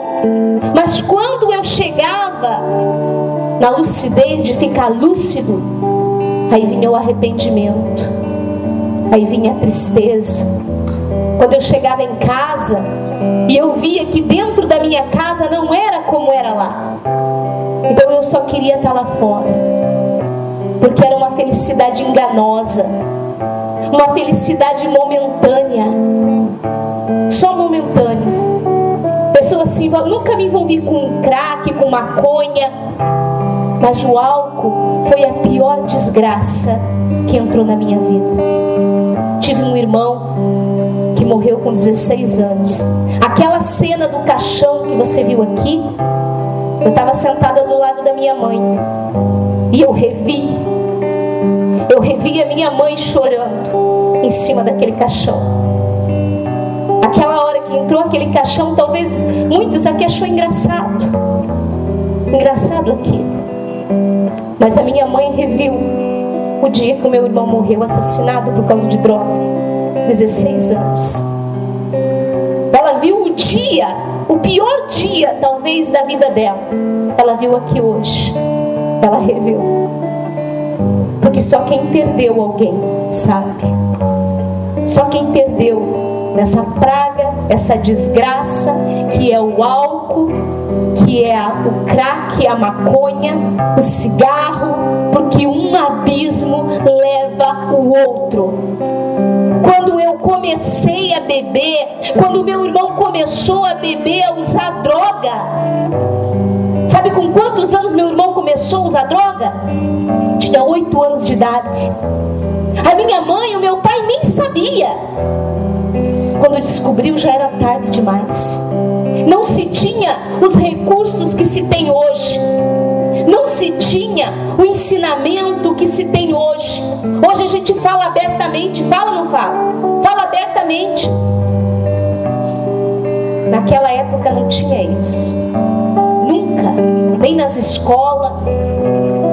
Era preconceito. Hoje não. Então a pessoa pensa que ela tomar uma cervejinha socialmente. Não existe o socialmente, você me desculpe. Não existe. Para mim não existiu, e todas as pessoas que eu conheci, elas se enganam que elas bebem socialmente. Mas de uma hora ou outra, isso vai levar elas a um abismo. Quantas famílias são destruídas, quanto casamento. Meu pai e minha mãe são divorciados. Por quê? Por causa do álcool. Meu pai era alcoólatra. Perdeu a família. Perdi meu irmão. Fernando, que estava tocando aqui, é meu irmão. Também era alcoólatra. Minha família toda alcoólatra e dependente de droga. Casei com outro dependente. Era alcoólatra e usuário de cocaína. Tudo que ele ganhava era para bebida e para as drogas. Tudo que ele ganhava. Tive 2 filhas. 2 filhas. Camila e a Karina. Hoje uma tem 18, a outra tem 15 anos. Mas sofreram muito. Porque muitas vezes eu e meu marido deixava de comprar o leite para comprar o cigarro e comprar a bebida. Muitas vezes não tinha o que dar para minhas filhas. Mas o álcool e o cigarro sempre davam um jeito. Sempre dava. Sempre tinha. E sempre vivendo enganoso. Se enganava com aquele momento feliz. Chegava final de semana, juntava os amigos e ia dentro de casa, vamos assar uma carninha. Lá comprava cervejas, bebida, festa o fim de semana. Chegava na segunda-feira, não tinha o que dar para os filhos. Vivendo uma vida miserável. Ninguém respeitava. Pai do meu marido dizia que queria ver o diabo e não queria ver ele. Minha família, a mesma coisa, tinha vergonha. Ninguém respeitava. Porque ninguém respeita o alcoólatra. Respeita? Ninguém respeita. Minha filha tinha vergonha do pai. Quando ela chegou a idade dela ir para a escola, ele ia buscar ela na escola. Ela dizia: mãe, não deixa o pai ir me buscar. Eu falei: mas por quê? Porque o pai me faz passar vergonha. O pai me faz passar vergonha. Hoje faz 5 anos que ele não bebe, que ele não fuma. Hoje ele vai todo dia buscar ela na faculdade. Hoje ela diz: pai, vamos na cidade, vamos tomar um sorvete. Pai, vamos em tal lugar. Fazem 9 anos que eu conheci alguém que mudou minha vida. Faz 9 anos que eu encontrei a verdadeira felicidade. Faz 9 anos que eu me sinto uma mulher bonita. Eu não preciso mais me sentir feia. O meu olho torto não me incomoda mais, porque eu sei o valor que eu tenho para essa pessoa. Eu sei que essa pessoa me ama acima de tudo e que Ele deu a vida dele por mim. Ele morreu para que eu fosse feliz, para que eu tivesse a verdadeira felicidade. Você não precisa do álcool para ser feliz. Você não precisa das drogas. Ensine isso para o teu filho, ensine isso para o teu amigo. Você não precisa dos amigos para você ser feliz. Você só precisa de um caminho, o verdadeiro caminho da felicidade. Hoje eu acordo de segunda a segunda com a mesma cara, sã e feliz. Tenho lutas, tenho dificuldade, tenho problemas, tenho conta para pagar, tem momentos difíceis, mas tudo momentos que são passageiros. Tudo é passageiro. A vida é passageira. Ninguém vai viver eternamente. Ninguém. Tudo isso aqui é passageiro. E às vezes a pessoa se entrega à infelicidade, se entrega à bebida, às drogas, porque vem a dificuldade, ela não sabe superar, não sabe como resolver, então ela quer fugir. Ela quer fugir. Se entregam à depressão, porque elas querem fugir daquele problema. Você tem que entender que isso é passageiro. Aquele momento ruim, aquela dificuldade, aquela luta, ela vai passar, assim como a tua vida vai passar.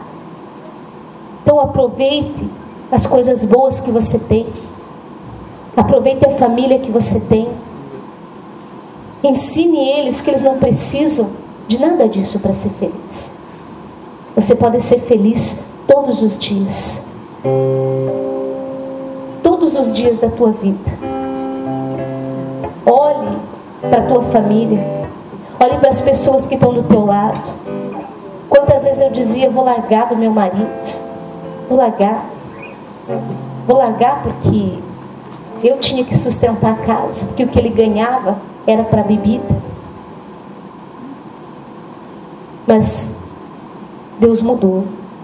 Hoje eu dou graças a Deus por não ter largado dele, porque é o meu amigo, é o meu companheiro. Todo momento que eu preciso, ele está do meu lado. Os momentos mais difíceis da minha vida, ele me deu o braço dele para deitar. Me deu o braço dele para deitar ali. E eu agradeço a Deus por não ter desistido de lutar por ele. Não desista de lutar pelo teu casamento. Não desista de lutar pelo teu filho. Não desista de lutar pelo teu amigo. Talvez o teu amigo está entregue às drogas e você já está desistindo dele. Não desista. Mostre para ele o verdadeiro caminho, que não se precisa das drogas e nem do álcool. Se eu pudesse hoje voltar ao tempo e lutar pelo meu irmão, eu ia lutar diferente. Não era com briga, não era desprezando, mas eu ia mostrar para ele com amor que não se precisa da droga para ser feliz. A gente vê quantos jovens, crianças de 7, 8 anos que pegam um cigarro, né, e passam por frente de você para mostrar que é homem. Para mostrar que é homem. Você mostra para uma criança que para ser homem não precisa de uma porcaria dessa. Mostre para eles que a felicidade verdadeira não precisa se esconder atrás de álcool, de bebida, de cigarro, de nada. A verdadeira felicidade, né? Vamos apresentar para ele? Vamos, Raul. Se apresenta para ele quem é que salvou a minha vida, quem é que salvou a tua. Apresenta para eles alguém que nos tirou do fundo do poço. Porque não pense que eu não tentei. Eu tentei. Sozinha eu tentei. Muitas vezes eu disse, nunca mais eu vou fumar um cigarro. Mas quando eu via, eu já estava com cigarro. Muitas vezes eu dizia, nunca mais eu vou beber. Mas eu dizia para minha filha, vai lá, busca uma cerveja para a mãe. Um dia minha filha chegou para mim, com 5 aninhos, e disse, mãe, eu tenho 3 sonhos. E eu disse, minha filha, o que você quer? Pensei, ela vai pedir uma boneca, ela vai pedir alguma coisa. E ela disse para mim, mãe, o meu primeiro sonho é que você pare de fumar. O meu segundo sonho é que você pare de beber. E o meu terceiro sonho é que um dia eu tenha minha casa. Porque dentro da minha casa nem móveis tinha. Nem móveis tinha. Era colchão no chão, um fogão. Sabe aqueles fogão que tinha antigamente, que tinha só as asas do lado? Só tinha uma asa, porque o outro era quebrado. A minha geladeira se fechava com um tijolo. Eu tinha ganhado uma geladeira que a porta tinha que encostar um tijolo para fechar. E ela disse para mim, mãe, eu quero que você pare de fumar, que você pare de beber e que eu tenha uma casa. Aquela hora foi a mesma coisa que pegar uma faca e enfiar no meu coração, porque me doeu aquilo. E principalmente porque eu não podia dar nenhum dos 3 para ela. Nenhuma das 3 coisas eu podia, porque não estava ao meu alcance. Não é porque eu não queria, mas eu não conseguia. Mas passou. Aquele sentimento foi momentâneo. Quando foi à tarde, eu disse para ela, vai lá, busca um maço de cigarro e uma cerveja para a mãe. Porque eu não bebia na rua, eu bebia dentro de casa. Eu não ia para o boteco, mas era dentro de casa que eu bebia, escondido, onde ninguém via. Onde ninguém via, era ali, para afogar uma tristeza, para afogar uma mágoa. Eu me escondia atrás da bebida. E para a glória de Deus, né, fazem 9 anos. Quantas mães têm o sonho? Hoje a minha filha tem o presente de Deus na vida dela. Hoje ela tem a casa dela. Hoje ela tem o pai dela livre do álcool, do cigarro, a mãe dela.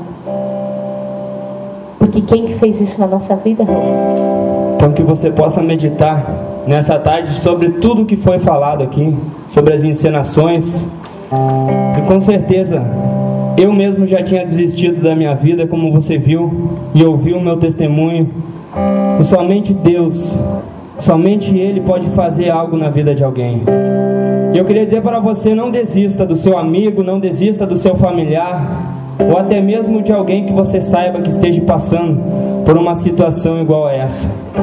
Queria que você ouvisse essa canção aqui.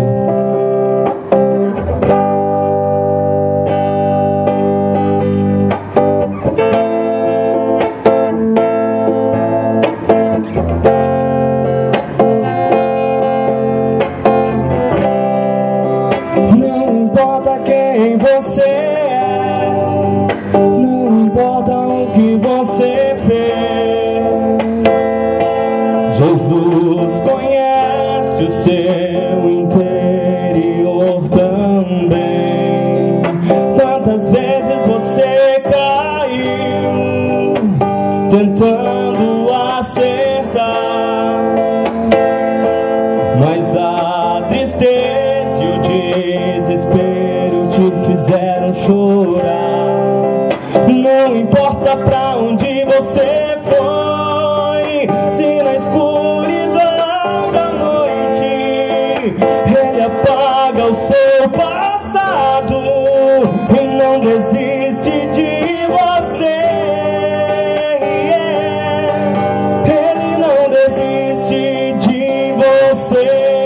Ele se importa com você, Ele compreende o seu caminhar. Nunca vi um amor tão grande assim. Ele não desiste de você, Ele se importa com você, Ele compreende o seu caminhar. Nunca vi um amor tão grande assim. Ele não desiste, Ele não desiste, Ele não desiste.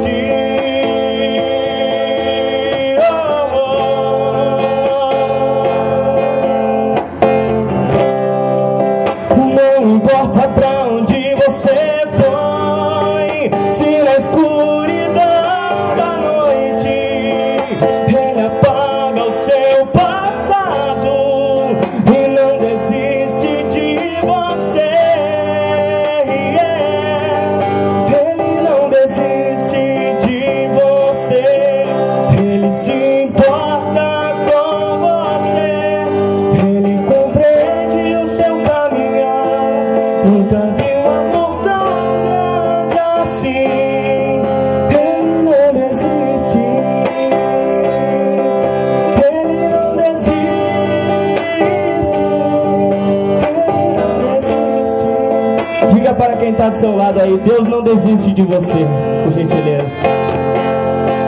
Ele não desiste. Ele não desiste. Ele não desiste. Não desista dos seus sonhos. Não desista da sua família.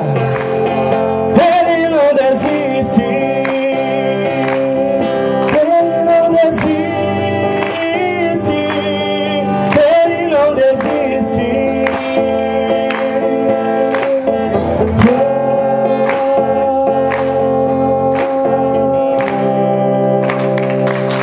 Obrigado aí, pessoal.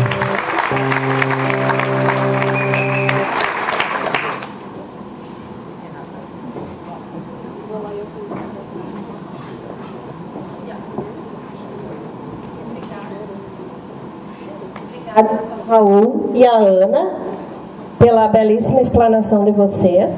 Queremos convidar o grupo, então, a Gláucia, a Cristiane, a Ana Paula, para a entrega do certificado e do mimo.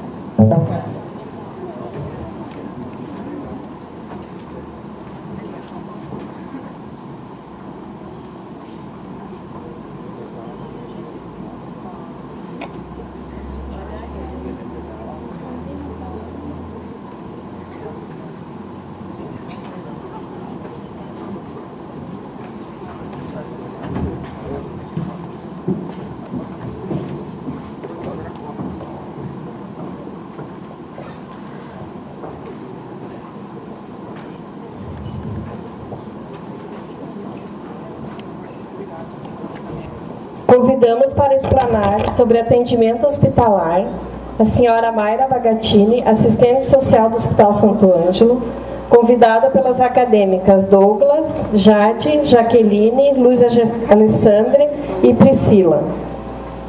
Ressaltamos que seu tempo de explanação é de 25 minutos.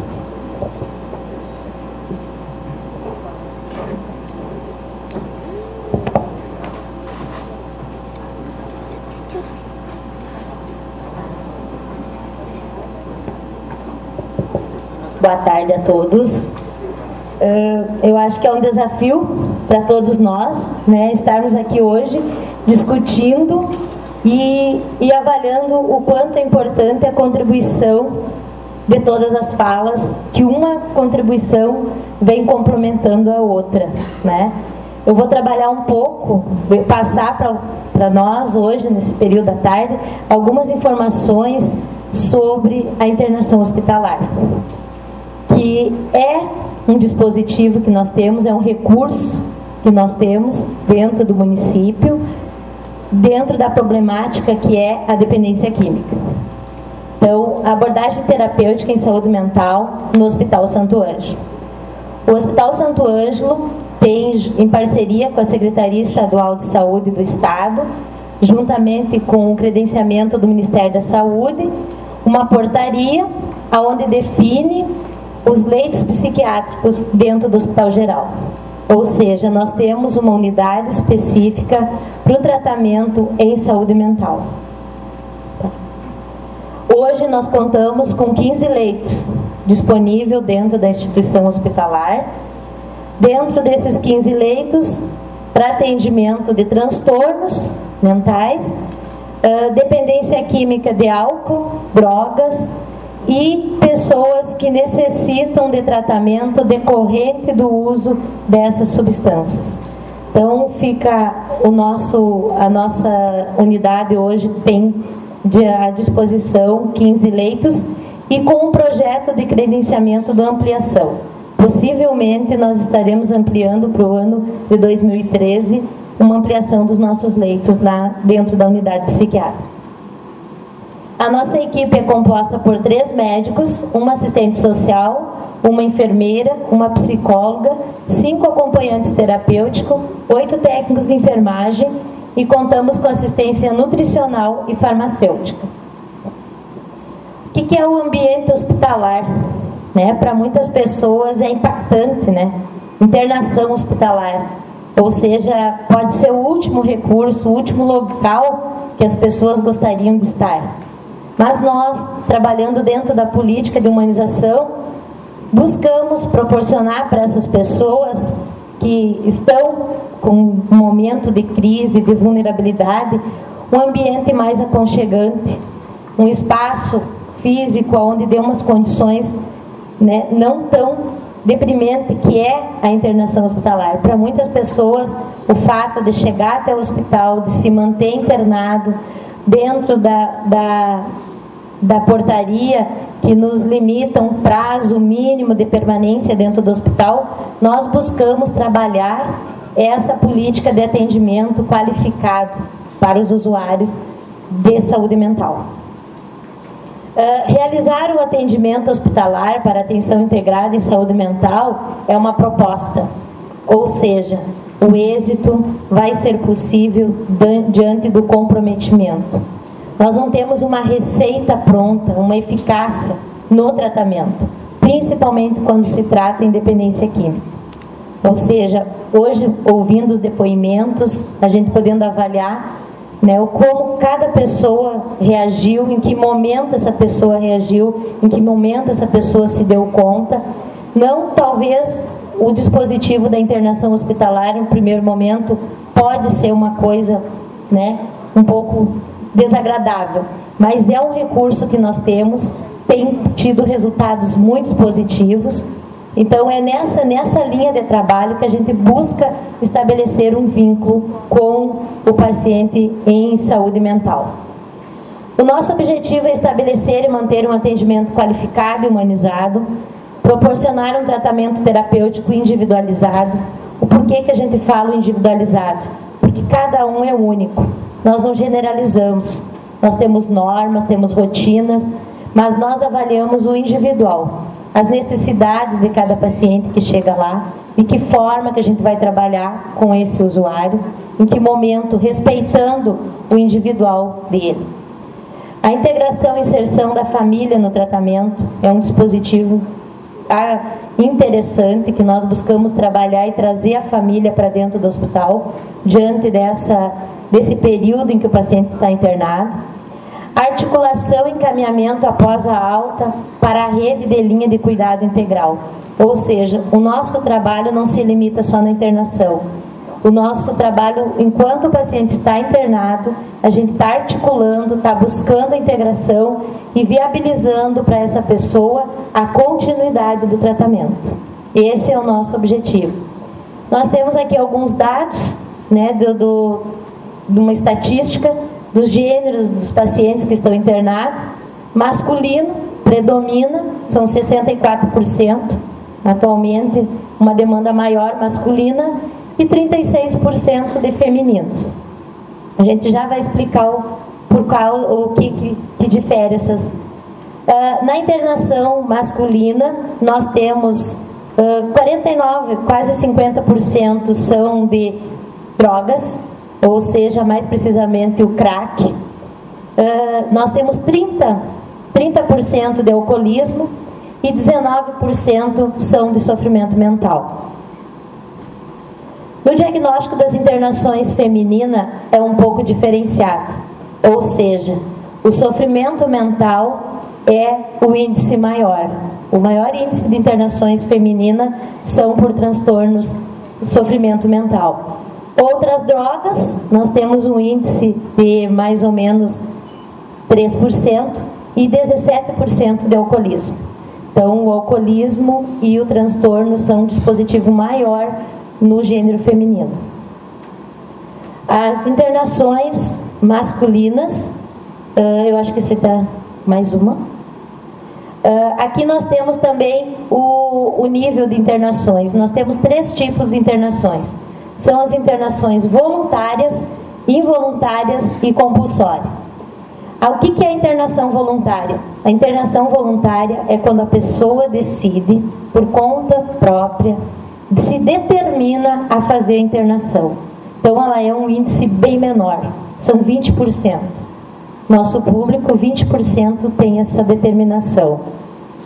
35% são da internação involuntária. Como que se dá essa internação? Ela vai para um tratamento, mas com o suporte de outra pessoa ou por um outro dispositivo. Inúmeros são os fatores, menos o interesse dela. Ela está ali por outra pessoa, não é o comprometimento si próprio. E 35% das internações são com medida compulsória, ou seja, quando é determinado que essa pessoa necessita de um tratamento e é imposto para ela. Então, o índice de internação compulsória é bem maior. Nós podemos avaliar que 45% das internações são compulsórias. O fluxo dos encaminhamentos, da onde nós recebemos os pacientes, 50% são da emergência, dos CAPs, da 12ª Coordenadoria de Saúde, que é regional, recebemos pacientes de outros municípios, e da rede básica. Então, o número maior é da emergência, porque é um serviço de referência, é um momento que o paciente muitas vezes não idealizava a internação, mas ele chegou num estado de emergência, é sugerido a possibilidade da internação. Um outro dispositivo que a gente tem é a internação compulsória, que ele é conduzido imediatamente para a emergência. Então, o fluxo maior da demanda que nós recebemos paciente é via emergência.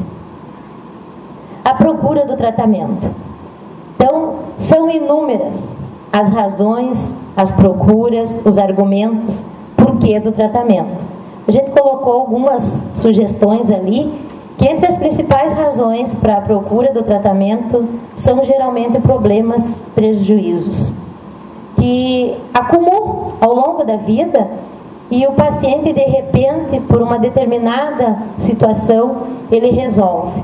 Bom, como nós ouvimos hoje de tarde, perdas é um dispositivo bem agravante que nós temos dentro da problemática da dependência química, que são perdas, e faz com que o paciente, em determinado momento, busque o tratamento. Ele chega até o serviço de emergência, às vezes ele não está preparado para aderir ao tratamento, após uma conversa, uma entrevista, um acolhimento, ele se identifica, não, mas não é isso que eu quero.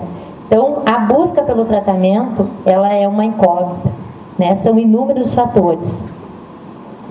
Tem um outro dispositivo que são as complicações médicas, clínicas, que o paciente necessita, ele se dá conta de que na forma como ele está vivendo não é possível, o organismo dele não está mais aguentando, ele tem que tomar alguma posição, então ele busca momentaneamente a internação. Tem as ocupacionais, que muitas vezes o paciente se vê num risco, ele perde a noção, ele não foi trabalhar há dias, ele precisa se justificar para isso, então ele busca um suporte e aonde ele busca uma internação para tentar estabilizar aquela situação que ele não está mais suportando. Tem as relações interpessoais também, que vem com da família, a imposição, pai, mãe, esposa, é um dispositivo que chega, ou se trata, tu busca um tratamento, ou se não, tem outras consequências. Então, é um dispositivo. A sentença judicial também é um dispositivo que tem um índice bem elevado. Questão financeira, que a pessoa se dá conta de que ela não tem muita coisa, que tudo que tinha se perdeu ao longo do tempo, e ele vai tentar buscar alguma situação para tentar estabilizar ou regular essa situação. E também nós temos a demanda da psiquiatria, que é o paciente que muitas vezes ele chega alucinado, ele não sabe identificar mais o que ele quer, são tantos transtornos, são alucinações, que realmente esse paciente precisa de uma internação para se avaliar um período de internação, para nós podermos identificar quais os sintomas, a patologia que ele está apresentando. Os níveis de abordagem, o que a gente mais tem, e vocês, não é novidade também para ouvir falar na fissura, na abstinência, a resistência e a crise. Aqui a gente colocou 4 itens, já que está aqui também para contribuir com nós, a gente colocou 4 itens, mas com certeza nós temos inúmeros. mas a gente colocou o que é mais desafiador, que é a fissura.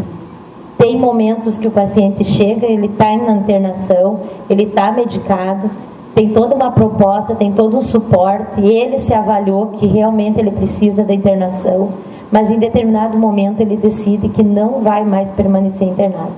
Então a intervenção da equipe junto com esse paciente é um desafio, é um trabalho, né, que exige muito, mas muito mesmo, muito comprometimento, muita paciência, muito carisma.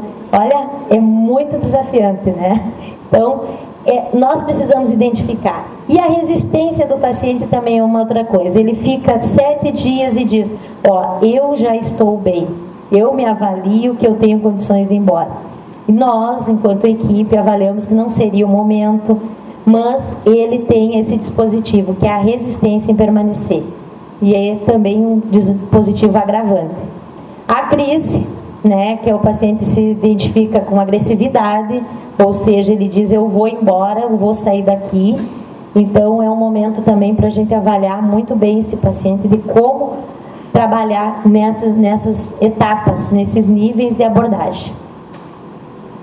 A abordagem vai ser baseada numa habilidade de conhecimento extensivo do comportamento humano, que pode ser normal ou anormal. Por que o normal ou anormal? Porque para mim pode ser anormal, mas para a pessoa que está ali frente àquela problemática é normal.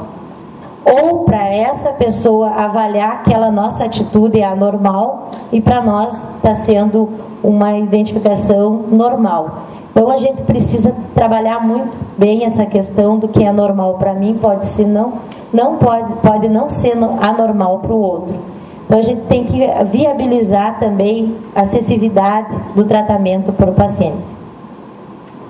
Paciente intoxicado e violento, né? Isso é uma problemática que a gente tem constante dentro da instituição, principalmente dentro da unidade. Quando o paciente oferece risco a si próprio ou a terceiro, ou seja, nós estamos com o paciente dentro da unidade e ele está ameaçando que vai sair dali e vai ameaçar a um terceiro, ou seja, a família, a esposa, a companheira ou o amigo que trouxe ele. Então a gente precisa avaliar também em que contexto essa pessoa está, porque além dele estar pondo em risco a sua própria vida, ele está ameaçando a terceiros também. Aí entra um grande desafio, né, que é o que a gente sempre relata, que é a nossa intervenção.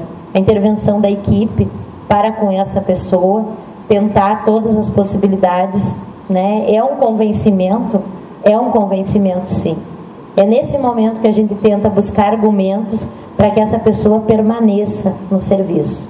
Temos também o apoio da medicação, né, que entra também com dispositivo, que muitas vezes tem resultados bem positivos. Diante de algumas situações, a gente se utiliza da contenção mecânica, que é aquela paciente de risco, que não tem como a gente liberar, é uma situação bem agravante, se usa a contenção mecânica.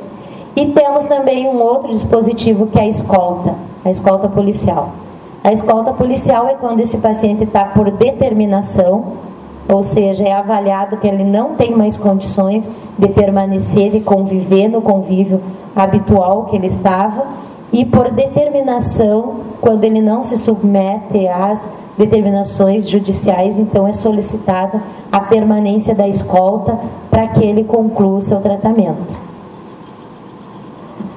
O paciente que chega, né? Chega motivado, desmotivado. Aí são duas lacunas que nós temos. A forma como eles chegam. Alguns chegam motivados, otimista, outros chegam e dizem assim, eu não fico aqui. Me trouxeram até aqui, mas eu não quero ficar. Então, aí entra a tarefa da equipe. Vai passar. Nós temos o paciente que apresenta a ambivalência, ou seja, aquele paciente que diz assim, eu paro a hora que eu quero. Ela não está me prejudicando, não estou fazendo uso porque eu tenho controle, eu tenho determinação. Esse momento eu é que sei, eu que determino. Então, a questão da equipe, dos argumentos, da ambivalência no paciente é um diagnóstico que a gente identifica constante, principalmente no período de acolhimento, quando o paciente chega para a internação. É a ambivalência, que é um desafio, você descobrir como ajudar a pessoa a experimentar uma mudança. Ou seja, nós estamos identificando que essa pessoa necessita desse tratamento, é o ideal para essa pessoa, mas ela não consegue se avaliar que necessita. Então, é um dispositivo assim que a gente tem que argumentar, a equipe tem feito isso, que é o convencimento para que a pessoa se dê conta de modificações. A resistência do paciente é um desafio, tanto para a equipe, quanto também para a família, porque a família muitas vezes vem com a possibilidade que o paciente vai permanecer o período que foi sugerido e ele não se submete a esse período. E aí vem aquela situação, não, mas ele tem que ficar. E a resistência do paciente não permanecer mais na instituição. Ele se avalia, ele se determina e é uma resistência ao sinal que qualquer coisa que você esteja tentando fazer não está dando certo. Então, a gente tenta de todas as formas, tenta interagir com essa pessoa, mas ele tem uma resistência à barreira, ou seja, ainda no período não chegou ainda no período de contemplação. O comprometimento, sempre vai existir um método, um caminho que funcione.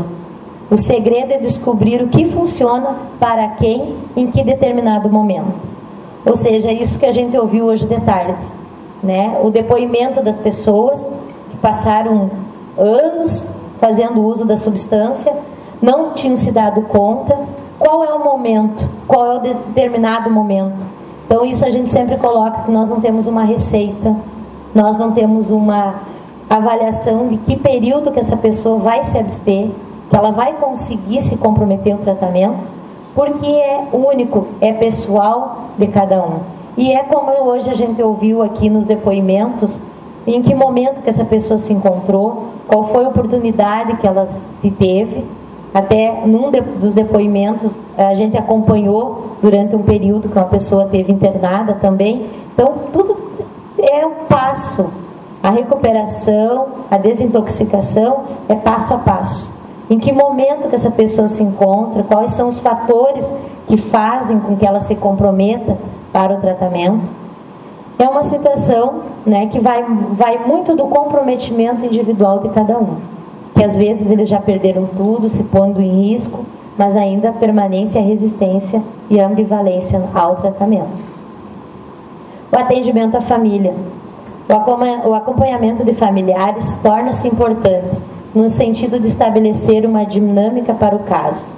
O acompanhamento, o monitoramento familiar pode prevenir e evitar internações desnecessárias, bem como a rotulação e cronificação da doença. Ou seja, nós temos muitos casos, inúmeros, que a família chega e nos solicita internação. Ela deseja internação. Por ela está resolvido e o paciente vai ficar internado. Porém que não funciona assim. O paciente não deseja. A internação é a última possibilidade que ele viabiliza.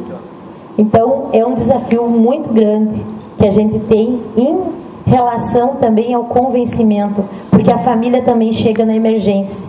Como nós ouvimos hoje alguns familiares relatando aqui, quanto que se pudesse recuperar, talvez a intervenção seria diferente, que não seria com agressividade, com imposição. Nós também, o nosso desafio no cotidiano do dia a dia é trabalhar com o paciente que está internado e dar o suporte para a família, porque a família também precisa desse suporte. Ela precisa avaliar.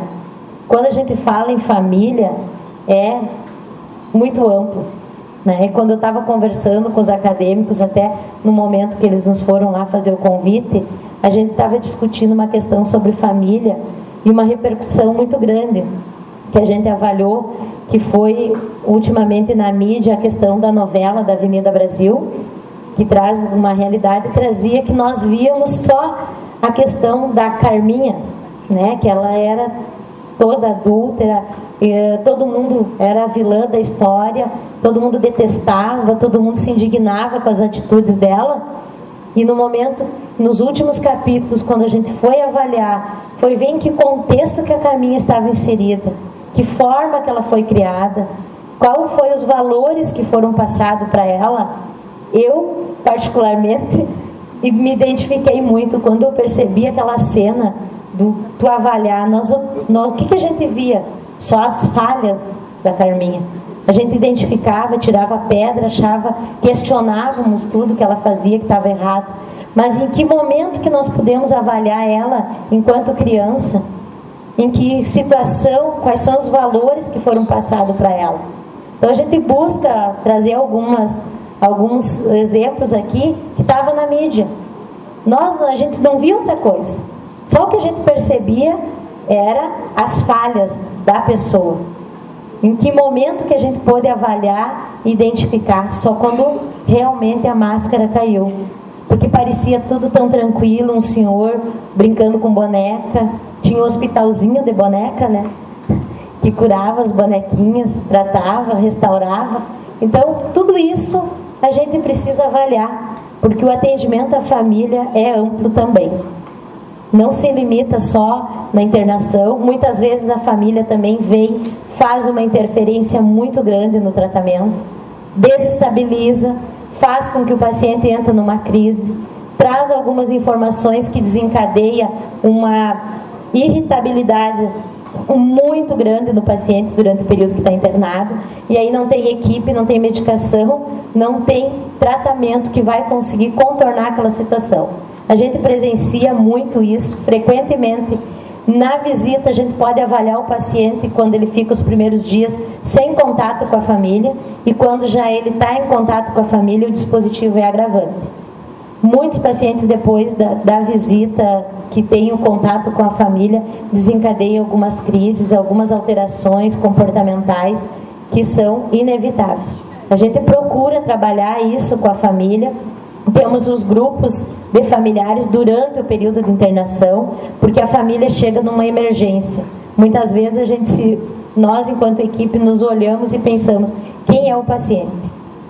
Porque ele está as coisas estão muito misturadas e muito alheias ali naquela situação, que para te identificar o que é mais urgente é tratar essa pessoa que está rotulada como dependente, ou identificarmos toda a confusão que está dentro dessa dinâmica familiar.